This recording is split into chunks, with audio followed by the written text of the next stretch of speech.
nossa conversa de hoje temos como convidado o clínico médico Gabriel Medeiros. Muito obrigada pela sua presença aqui no Viva Saúde. Lúpus é uma doença ainda pouco conhecida, muitas pessoas têm dúvidas a respeito dela. A gente começa então perguntando o que é o lúpus? O lúpus, na verdade, ele é uma doença dentro do pool das doenças chamadas doenças autoimunes. O que é isso? Doença autoimune é toda doença onde os nossos anticorpos, as nossas células de defesa, começam a produzir substâncias que passariam a combater inimigos do nosso corpo, ou seja, que circulam no nosso sangue, e atacar células do nosso próprio corpo como se fossem células inimigas, certo? E essas são as doenças autoimunes. E o lúpus eritematoso sistêmico, esse é o nome geral da doença. O lúpus ele tem esta característica, ele é uma doença onde existe a formação de autoanticorpos. O que é isso? Anticorpos que agridem o próprio corpo da gente. Não se sabe ainda a causa exata de como isso acontece, qual o mecanismo exato para que isso aconteça, para que esses anticorpos passem a se reproduzir e atacar o próprio indivíduo. Mas, como na maioria das doenças autoimunes, algumas doenças reumáticas, grande maioria das doenças reumáticas, por exemplo, não se sabe ao certo por que isso acontece. Mas sabe-se sim que é uma doença autoimune que ataca, tanto existem formas mais suaves que atacam somente a pele, como formas mais abrangentes, que é a forma sistêmica, que podem atingir diversos órgãos-alvo. E quais são os principais sintomas do lúpus? Vamos lá. A gente tem que tentar subdividir, quando possível, o lúpus em classificações, certo? A primeira classificação do lúpus seria da apresentação mais branda da doença, que seria o lúpus discoide, que é uma doença, que a fase da doença ou a apresentação da doença, se ela se mantiver somente daquela forma, onde as manifestações se resumem a manifestações cutâneas. Por que é o lúpus eritematoso? Porque as lesões são lesões que geralmente acontecem nas regiões expostas ao sol, certo? Comumente em mulheres, 9 mulheres para um homem, certo? E ela tem uma lesão característica que a gente chama de lesão em asa de borboleta, que é uma lesão que ocorre na face e na ponta do nariz, certo? São lesões avermelhadas, que a gente chama de lesões papulares, com base eritematosa. São placas avermelhadas com pontinhos elevados, certo? E essas lesões também podem ocorrer no colo, nos braços, certo? Comumente, tá? Na região posterior da nuca, certo? Que são regiões comumente expostas ao sol, principalmente para mulheres que andam com o cabelo preso. Razão pela qual essa forma da doença nos norteia para uma característica do lúpus muito importante que vale para todas as situações. Os pacientes que são acometidos de lúpus, eles são aqueles pacientes que vão ter que se privar de contato mais agressivo com o sol. Mas o sol não tem nenhum papel no desenvolvimento dessa doença? Na verdade, há estudos que dizem que o excesso de exposição ao sol, com falta de proteção solar, pode ser um desencadeante, um fator gatilho para que se inicie aquele processo que eu falei da autoimunidade, da produção de autoanticorpos, certo? Então, é um dos fatores que até hoje se estuda e que se chegou à conclusão pela casuística de que é verdade que pessoas que se expõem ao sol com mais agressividade, sem proteção correta, aquela turma que gosta de ir para a praia e não passa protetor, né? E que tem por hábito fazer isso, tem mais risco de desenvolver o lúpus, certo? É importante que a gente frise o seguinte, dentro desse grupo de pessoas que tem mais tendência, a gente tem que citar, eu já citei as mulheres, citei as pessoas que se expõem mais ao sol, e importante, são as mulheres em idade fértil, porque a produção do estrogênio, ou seja, a mulher pós-menarca, daquela que já entrou na idade fértil, certo? Geralmente a faixa etária vai dos 15 aos 40 anos, para a manifestação da doença, ou seja, são mulheres jovens, certo? Com predominância das etnias negroides, ou seja, das mulheres negras, asiáticas e asiáticas, certo? Esse grupo, ele tem mais predisposição a desenvolver a doença. Então é bom a gente sempre delimitar e sempre colocar para que haja realmente um alerta dentro desses grupos, certo? Então o lúpus começa com essa fase, com essa classificação inicial do lúpus eritematoso simples ou do lúpus discoide, e ele pode evoluir para uma forma sistêmica. Como certo? seria isso? A forma sistêmica ela começa a se desenhar com manifestações que podem tomar alguns órgãos já de início ou começar tão somente com manifestações reumatoides. Por quê? O lúpus ele está ligado a alterações de fatores antinúcleo, certo? E os fatores antinúcleo estão ligados às manifestações reumatológicas do ser humano. Tanto é que o diagnóstico do lúpus ele se dá por análise de alguns elementos que os fatores antinúcleos são alguns, existem mais de um, certo? Então, a análise desses fatores por laboratório, do crescimento desses fatores é que nos traz o diagnóstico laboratorial do lúpus. É um diagnóstico não muito simples, porque os sintomas são muito inespecíficos, certo? As lesões características, quando surgem associadas a, por exemplo, um processo que a gente chama de rigidez matinal, o paciente acorda com o seu membro superior, por exemplo, enrijecido, ele não consegue esticar o braço, não consegue fazer o movimento do joelho, das grandes articulações, certo? Então, ele tem dificuldade nesses movimentos, como se o membro estivesse congelado e precisa de alguém para poder ajudar. Esse tipo de situação acontece numa doença num estágio um pouco mais avançado, da doença já chamada doença sistêmica. De pele, né? Se associada a sintomas de pele com a rigidez matinal, você já tem uma história clínica muito rica para chegar num diagnóstico que se confirma com o laboratório. Alterações renais são muito comuns, ou seja, um dos órgãos-alvos mais acometidos pelo lúpus são os rins, certo? Conta com a chamada nefrite lúpica.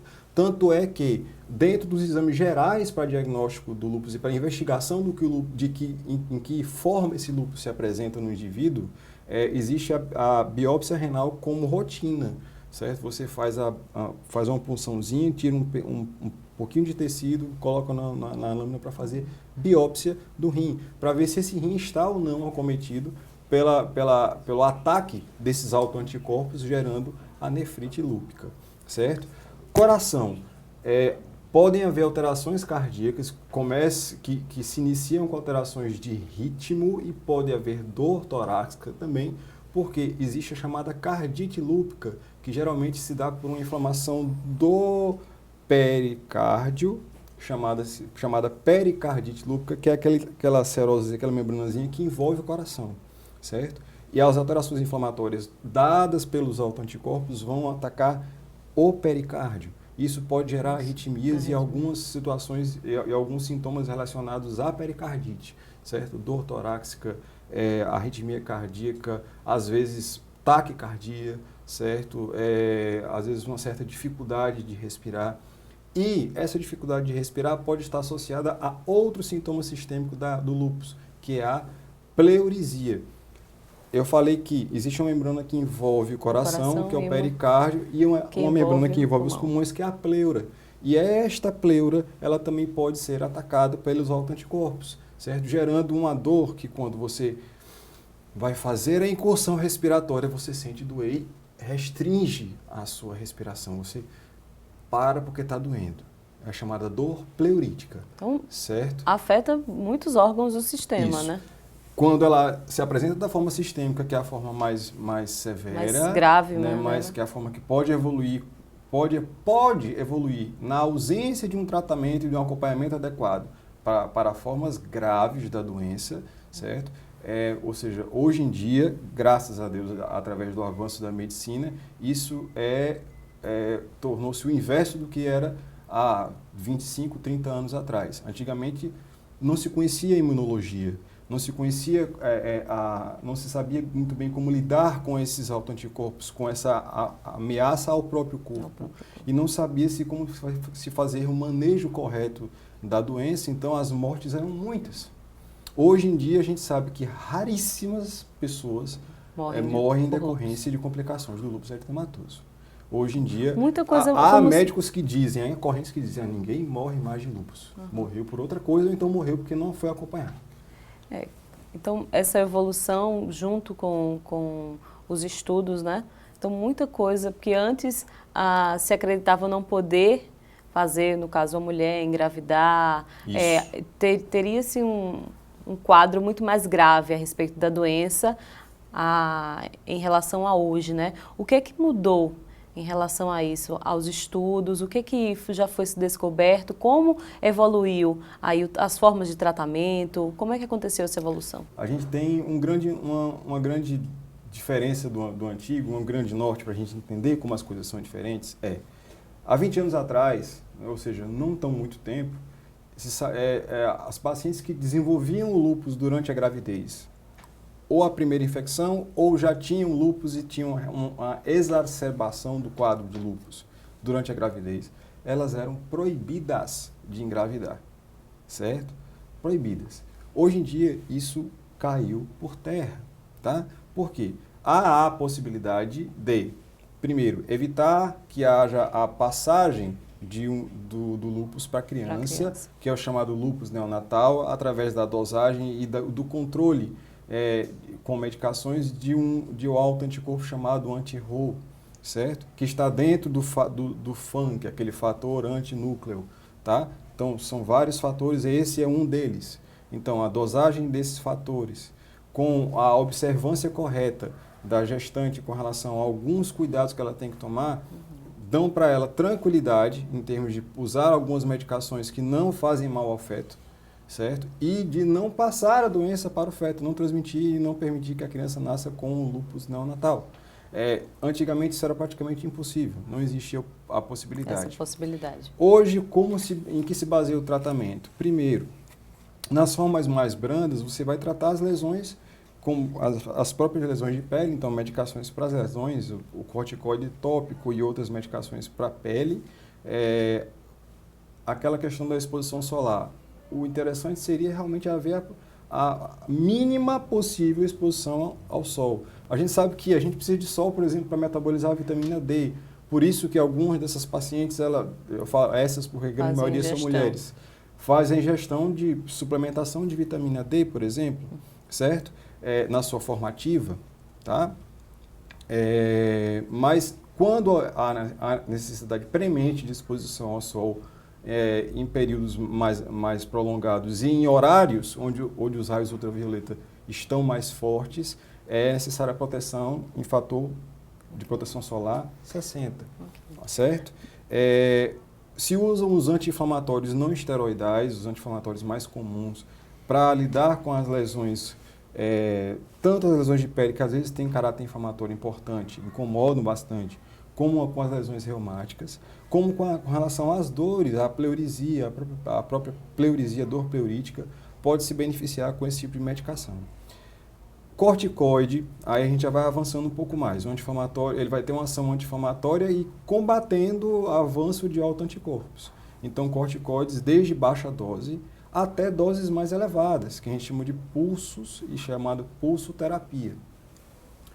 Quando há um estágio mais agressivo da doença e um estágio mais avançado da doença, se usam até quimioterápicos, certo? Medicações que são imunossupressoras, elas vão realmente diminuir toda a atividade do sistema imunológico, começar a destruir celularidade dentro do sistema imonológico. Essas medicações, sim, elas trazem colaterais, efeitos adversos último nível já, muito desagradáveis. Inclusive, é um tratamento que traz riscos importantes. O paciente faz internado porque ele tem risco pela baixa celularidade, pela baixa imunidade que ele vai passar a ter.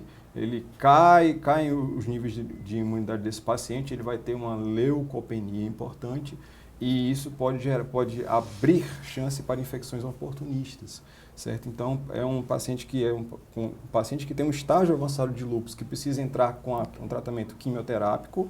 Ele vai ter que passar por um processo de internamento, às vezes ficar no isolamento, com todos os cuidados, para não adquirir nenhum tipo de infecção oportunista durante o tempo em que ele permanecer imunossuprimido.